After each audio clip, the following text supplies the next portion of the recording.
नमस्कार, मैं सुजीत कुमार और आप देख रहे हैं जनहित मुद्दा आपके मुद्दे। हमारे साथ राजनीतिक विश्लेषक सत्यम श्री जी हैं, जो कि काशी हिंदू विश्वविद्यालय के पूर्व छात्र भी रहे हैं। सर, भारत जोड़ो यात्रा कार्यक्रम चल रहा है, काफ़ी लंबे समय से चल रहा है। तो राहुल गांधी बयान दिए हैं अभी 3-4 दिन पूर्व कि हम पिछले राहुल गांधी को हम छोड़ चुके हैं। तो इस बयान को आप सर राजनीतिक हलके में, चूँकि भारत की राजनीति गलियारों में इसकी खूब चर्चा हो रही है, तो इस बयान को आप किस रूप में ले रहे हैं? इसको दो रूप में ले रहे हैं। एक तो ऐसा लग रहा है कि अगर राहुल गांधी बोल रहे हैं कि मैं पिछले राहुल गांधी को पीछे छोड़ चुका हूं, तो इसका मतलब ये है कि अपनी वो किसी कमी को स्वीकार कर रहे हैं, पहली बात। दूसरी बात कि वो भाजपा की जो बात थी, मैं उस शब्द को नहीं बोलूँगा कि जो राहुल गांधी के लिए वो लोग उपयोग करते थे।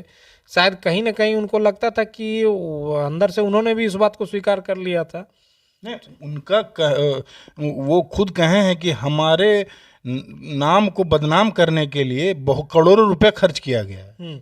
तो इसमें कहाँ झूठ बोल रहे हैं? बात तो सही है, लेकिन अगर राहुल जी ये बोल रहे हैं कि पिछले राहुल को हम पीछे छोड़ चुके हैं, इसका मतलब है कि कहीं ना कहीं पीछे उनके अंदर कमी थी।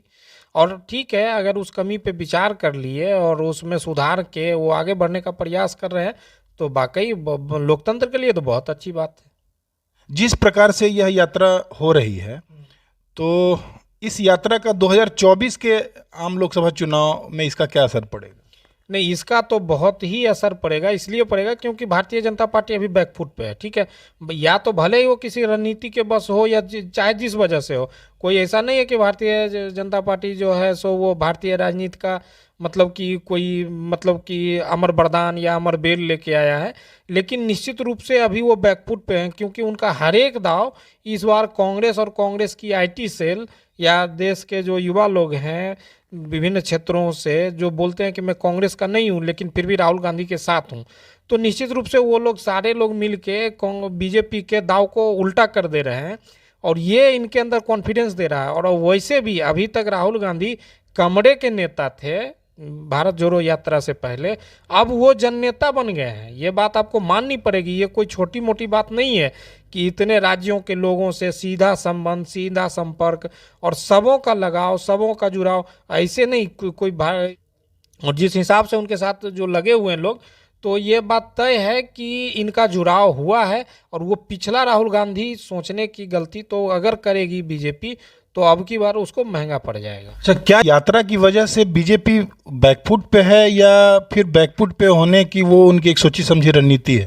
नहीं, शुरू में अगर आप बोल सकते हैं कि चलिए जीते का हर दांव सही माना जाता है, तो अभी भारतीय जनता पार्टी हर चुनाव को जीत रही है या जीतते आ रही है, तो बोला जा सकता है कि ठीक है, कोई रणनीति ही है।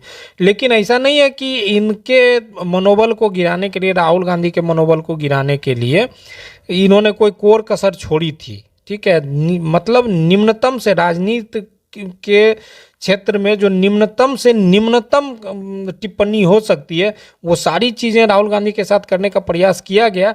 लेकिन राहुल गांधी बहुत ही एकदम से ढंग से और करीने से, कायदे से उससे निपटते चले गए। तो ये नहीं माना जा सकता कि कोई रणनीति बस चुप है, वो कुछ नहीं, वो उसका दांव ही उल्टा पड़ जा रहा है अभी। धन्यवाद सर।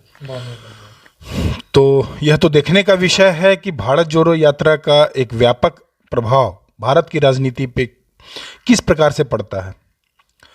तो आप हमारे चैनल के साथ लगातार बने रहिए। लाइक, सब्सक्राइब, शेयर करना ना भूलिए। जय हिंद, जय भारत।